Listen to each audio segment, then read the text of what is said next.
Yeah, appreciate you all making the time today.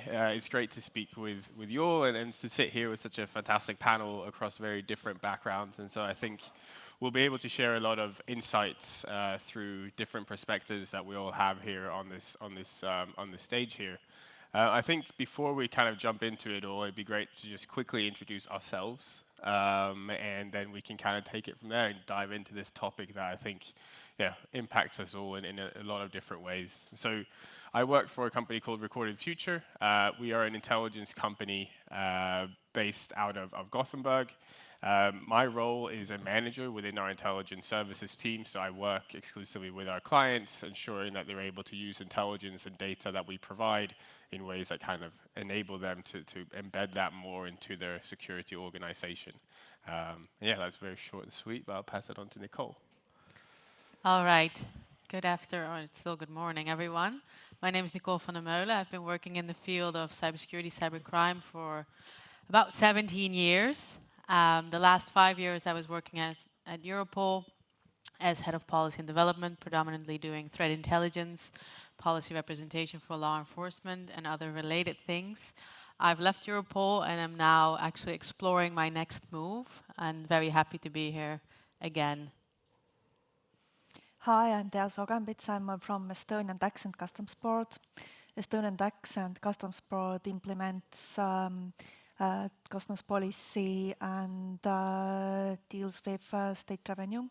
And my work as CISO is to implement information security management system to enable us to do what is our main responsibility. And hello, my name is Elpido Forosaara-Pantonis for the ones that I can pronounce it, or for friends, Elpis.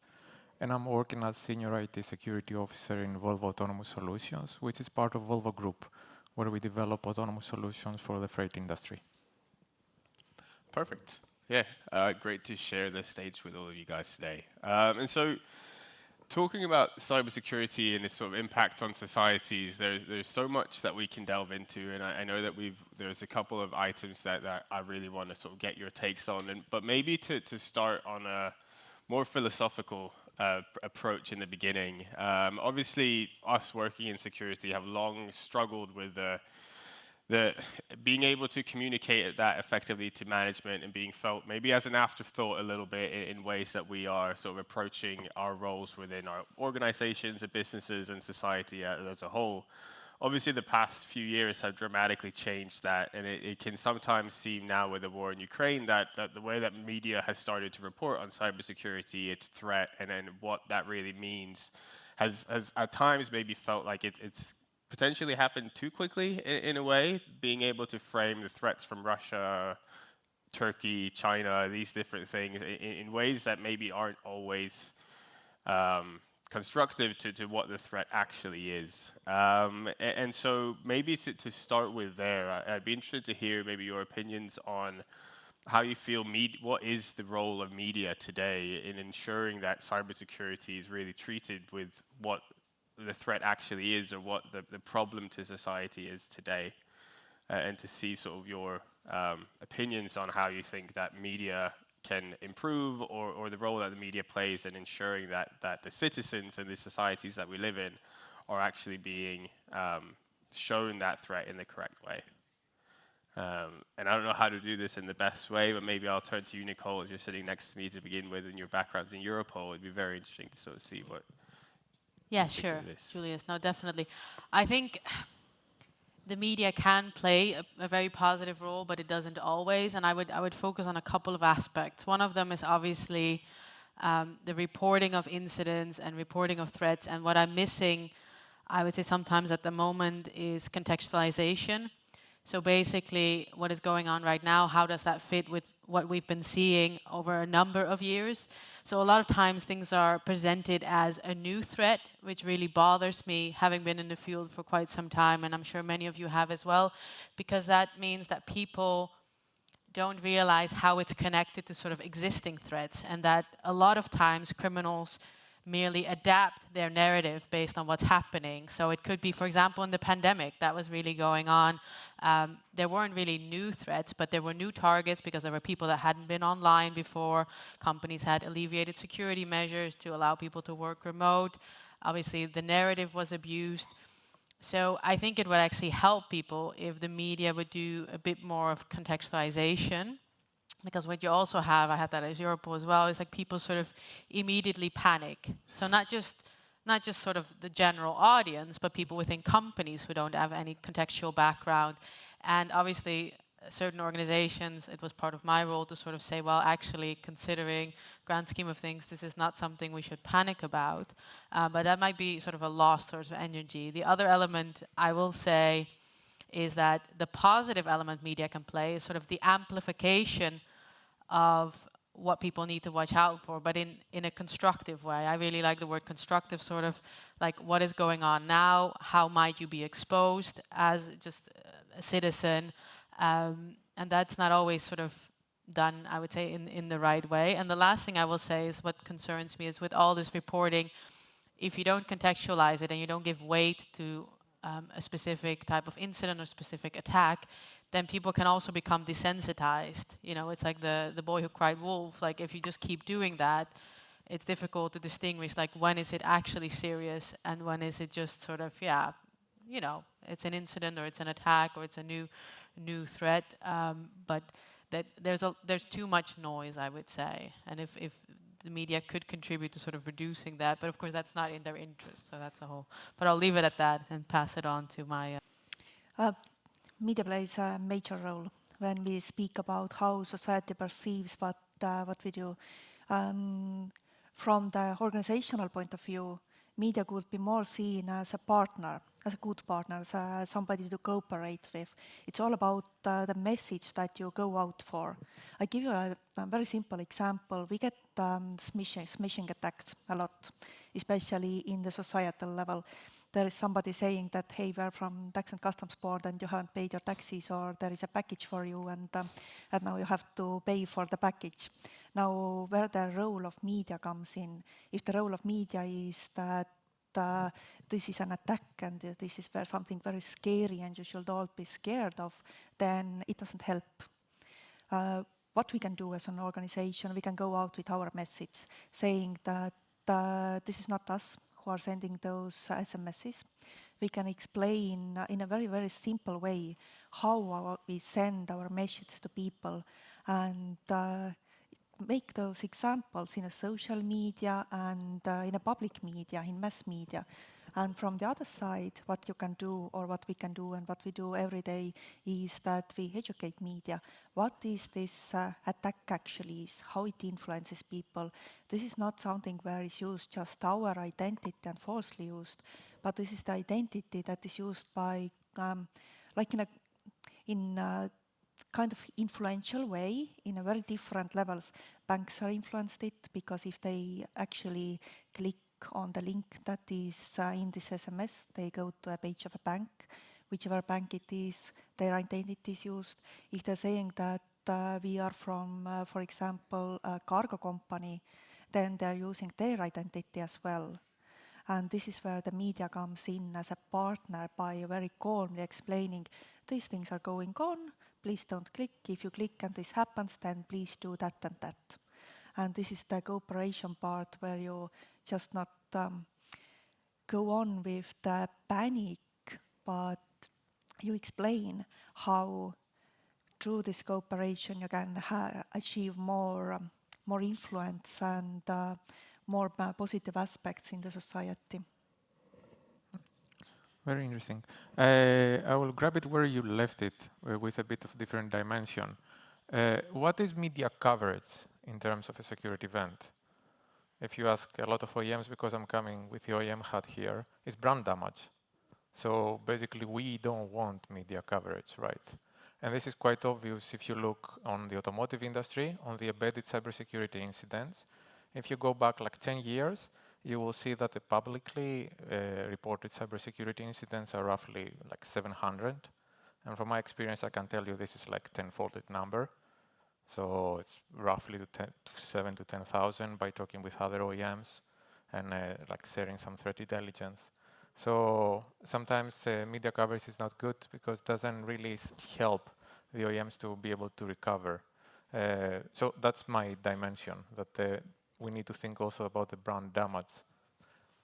No, I appreciate all those inputs, and it's interesting to hear from yourself in Estonia and us sort of living in Sweden and in the Netherlands. Obviously, this has changed drastically for us, and it feels like in Sweden we're playing a lot more catch up now, whereas maybe in Estonia you guys have been dealing with these threats in a very different manner than what we have due to sort of the proximity to Russia and how you guys have built up a lot of security defenses where a lot of Europe is now trying to catch up in ways that we haven't had to deal with these threats. And you talk about the relationship that we have to have with media in terms of it is a very educating the journalists, and when we live in times of clickbait and things like this, it is so easy for them to throw up titles and articles about, oh, the Turks are coming, when we had the DDoS and hacktivism attack. And then obviously for people who don't understand the cybersecurity realm or what hacktivism is, it's easy for them to latch on and fall victim to this panic that the media is portraying. And at the same time, this kind of plays into the role of these countries and these groups as well by pushing that Russia or Turkey in these instances have stronger cybersecurity capacities and are impacting society through that kind of narrative and disinformation rather than actually having operational impacts on society and the companies that they target. But you touched on a few different things there as well, and Taya, you mentioned smishing, and it'd be really interesting to hear you sort of elaborate a bit more on how you at the tax and customs, because we see a lot of the similar types of organizations often being the spoofed organizations in this case. It's very easy to target maybe the older generation who are more prone to clicking on things and don't really have that security awareness that others have. And we see when it comes to identity fraud and these types of threats, obviously with the evolving technologies, AI is everywhere as well. And from all of you as well, as you kind of delve further into this, sort of getting your take on what you think that generative AI and being able to chat GPT, tools like this, what role that will have, both from a defender's perspective, but also definitely from these criminals who are able to maybe conduct attacks with this type of tool as well. But I'll throw that over to you, Taya, to begin and just kind of talk a little bit with what you're seeing from the tax and customs perspective, and how you sort of see that maybe that landscape changing now that more technology is maybe enabling people to conduct more of these types of attacks. If you're looking into these attacks, we see that they are crime as a service attacks a lot. And they are quite complex attacks. They are not just somebody comes and works very, very hard on this attack. They are made simply, but they're effective. They're more effective than our own campaigns sometimes. And this is the time when you think that, oh, we need to hire those guys to explain us how to reach our customers better so that actually they pay the taxes instead of paying for the criminals. But from the other point of view, if you look how those attacks are made, then they're using the same channels as we use. They use emails, they use SMSs. Of course, we want to send an SMS to our customers that please pay your taxes, or that the declaration date is coming, or send all kind of different communication to them. And if the attacks are coming from the same channels, we can't use those channels anymore. So it's like you're cut off from your customers. And what else is going on? We are very keen on making our services as customer friendly as possible. I don't know how much you know, but we have so many e-services that it's more than anybody else in public sector in Estonia. And in our e-services, we put a lot of focus on how to make it more easy for the customer to actually do what they need to do. And when you see that the other side is using the same type of technology like AI, and that started using chats, and they try to make their personations more similar to you, then you start thinking about from the development side, how should we do things so that we actually kind of protect our customers for being victims of this kind of chats. And this is, again, the cooperation. I know that many companies don't like this word cooperation with media and so on, but still it is the cooperation with our developers who are not governmental, who are private sector. This is cooperation with media, again, explaining what is our identity, how we do things, and cooperation with other companies who are again influenced by this attack and whose identity is again used by it.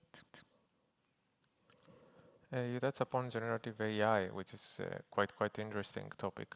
I can tell you, like from automotive industry point of view. Let me give you one very simple example. Nowadays, when you enter in, first of all, can I ask something to the crowd? Who has a car that is less than 5 years old? Less. Yes. So quite many people, you have rather modern cars. In the nowadays platforms, we are having driver monitoring systems, which basically it's something that looks at the driver and in case that you sleep and so on. So we use it for different type of functionalities. One of them is for the customization. For example, when you enter your car, you have your seat in a certain position and your mirrors in a certain position. If your spouse using this vehicle, then the camera will be able to detect this a different person and adjust accordingly, right? So that's one dimension. The dimension is that we have something that looks at you and recognizes you. How about if I generate you? Now I can take your car because I can unlock your car. But what I'm missing is your face. So generative AI start to be like a hot topic right now in automotive industry from this perspective, and also from the perspective of the customers. Because currently it's quite easy to generate like a super fake identity within one day with a lot of different details. So you can create like customer bases for your dealers. And we've seen that this type of attack, so dealers were generating a lot of customers. It's quite interesting. I'm not going to expand on this topic, but come and grab me afterwards, and I can tell you more about that. Yeah, it's really interesting to talk about identity fraud because I actually started 17 years ago on that topic in the Netherlands when nobody really was talking about it. Nobody thought it would be a problem in the Netherlands. So I spent 4 years researching it, but comparing it to the situation in the US. And I think now we fast forward, obviously we see it is a problem. What I think is really interesting is that the examples Thea mentions are more from a like identity fraud from the organization perspective. So, you know, pretending to be the organization. I'm generally much more concerned about account takeover or true name fraud for the actual consumer. And that I'm glad you brought up AI, because the whole thing is there's already problems and of people sort of proving that it wasn't them. And I think if you look at sort of the evolution of what we use in terms of forms of authentication, but also what, for example, the banks use in terms of determining whether they're actually communicating with the consumer. And if we take the Genesis market, which obviously had complete digital fingerprints, it's taken down, but there's many other markets that basically can completely sort of mimic the consumers. How do you prove it wasn't you? And the thing with the addition of AI, will we reach a point where we can no longer sort of distinguish the authenticity of what someone provides?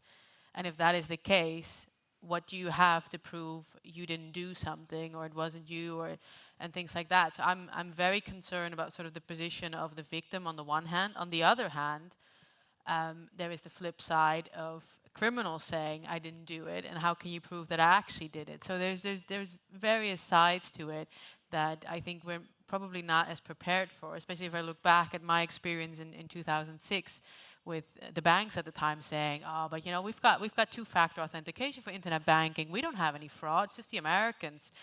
And then obviously it came and they had to cope with it, and then you get a lot of other types of fraud where the consumer actually has to play an active role in it, and that's what you get with the smishing, etc. So that's, I would say, more scam-like, and the scams are obviously very hot and happening. I'm sure everyone's heard of pig butchering, which is obviously a combination of, on the one hand, romance scams, which was a big problem, you know, making people fall in love, then paying, and combining it with investment scams, especially in cryptocurrency. So there's, what's interesting about that is that human element is very strong. And I think with AI, it doesn't necessarily change the nature of the threat, but it will change the scale and the volume and the proficiency, I would say, of the execution. So all of the amateurish, oh, if there's spelling mistakes in a phishing email, etc., these things we won't encounter anymore.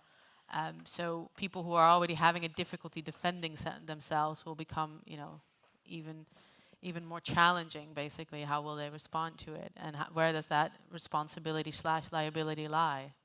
A lot of thorny issues.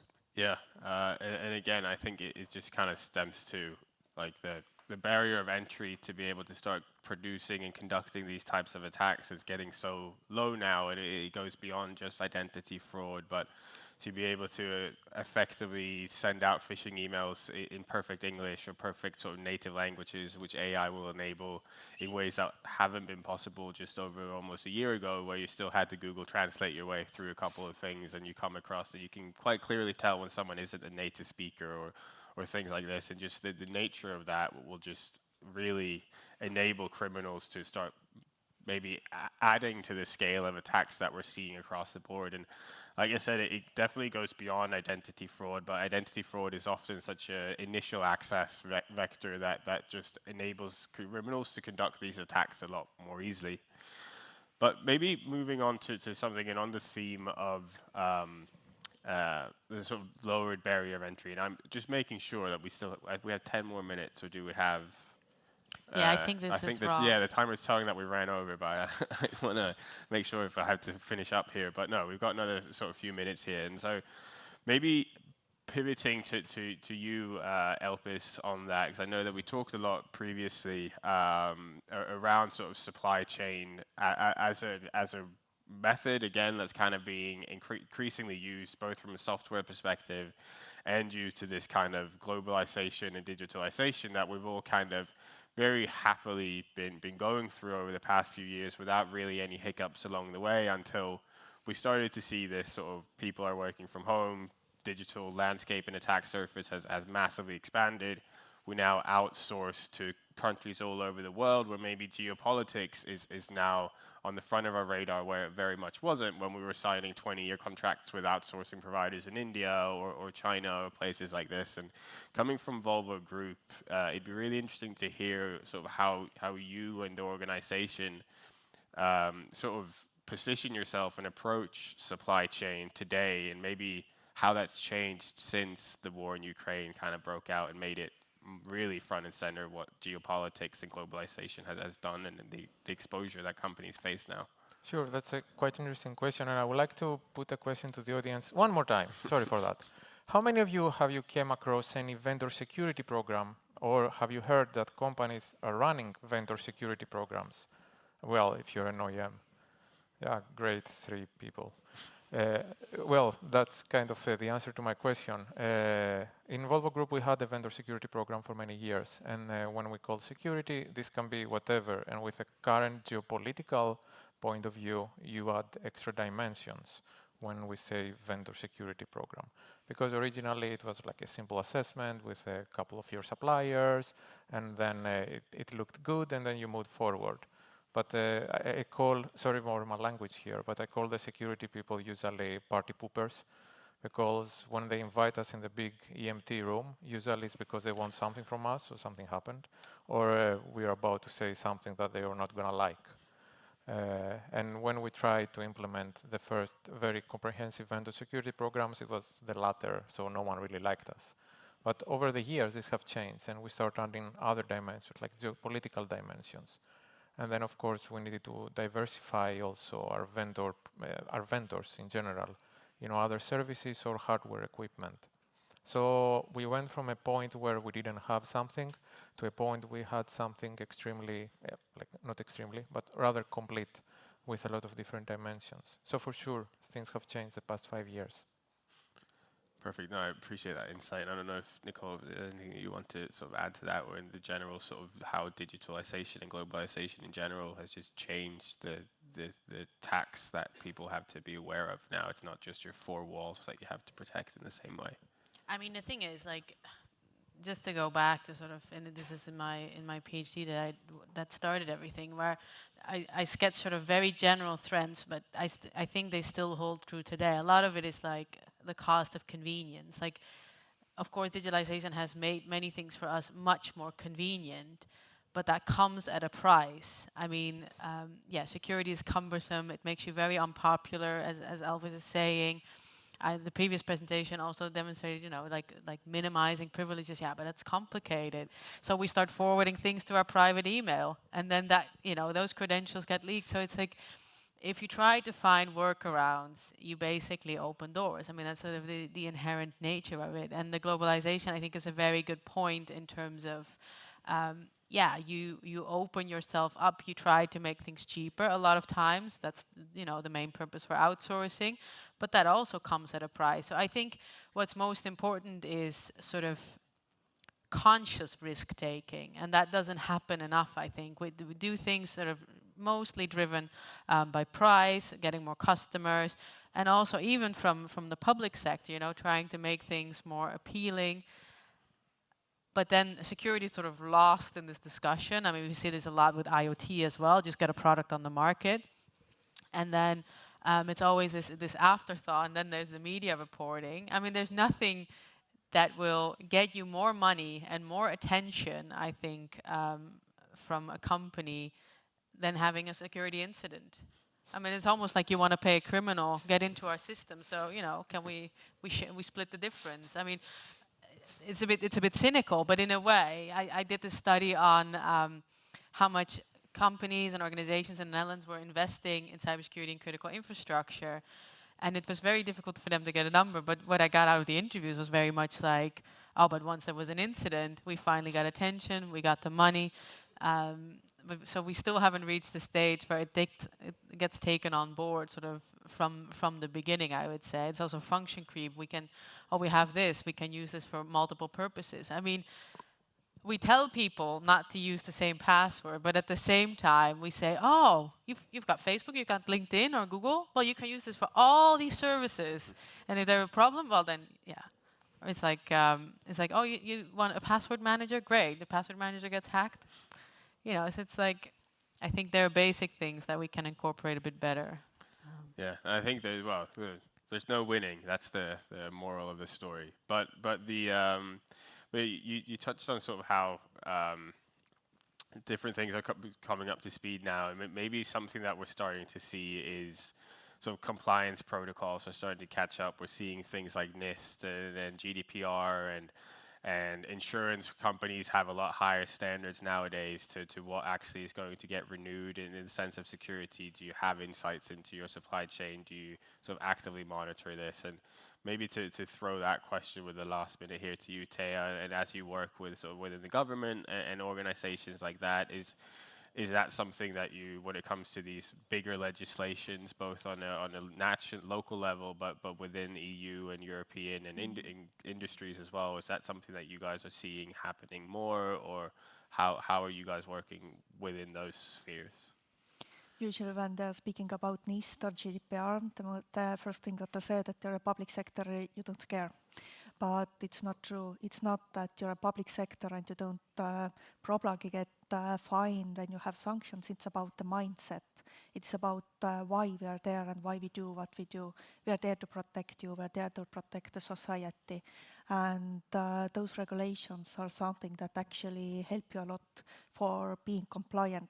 Every time I have to justify why I need budget for something, for our third-party vendors or whatever we need, then the best justification are those compliance needs, and not that we get fined because of, but if we don't do that, then the society gets hurt. And in very simple ways, exactly those ways, that's the society who gets hurt. Not just that our identity is breached or somebody says that you're a bad CISO because your systems are not protected. It's about to whom we do the things what we do.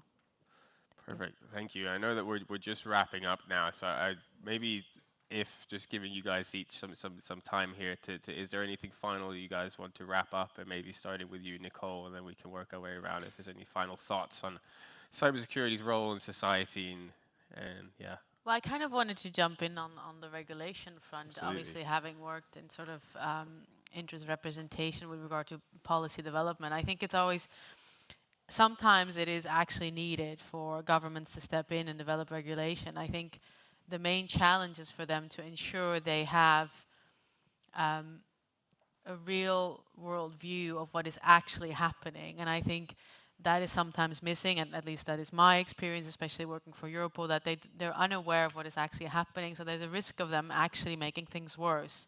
So introducing regulation that has adverse effects, and I think that is a concern, and I really hope sort of for companies and other organizations to ensure that dialogue, not hardcore lobbying, not a fan of that, but to at least use the information and knowledge they have to improve policy making, to ensure the ultimate outcome of making society safer will be accomplished. And the other thing is, I would also want to sort of be a bit cautious about too much regulation where it becomes merely like a checklist just to do it in order to comply, rather than actually saying the bigger picture once again, we're doing this for security's sake. Absolutely. And maybe Alpe, so then we'll finish with Thea on the last bits here. Sure. So I will jump into that SIP. And I will say something very, very simple. Automotive went from a highly unregulated in regards to cybersecurity industry to regulated, not to highly regulated, within 5 years. And I really thank the regulators about that because they gave me budget. Now I have budget. Security is not about budget, it's about people. The data what we protect is not just we need to protect the data, but we need to protect the people, the society. When you implement your protections, then think about why you do it. That's the main thing. Thank you. Perfect. Well, safe. I think we're just on time, maybe a little bit over, but thank you all for listening, and we're all around here today. So if there's anything more that you guys want to catch up with us, you know where to find us downstairs. So thank you very much, everyone, for your time. Thank you.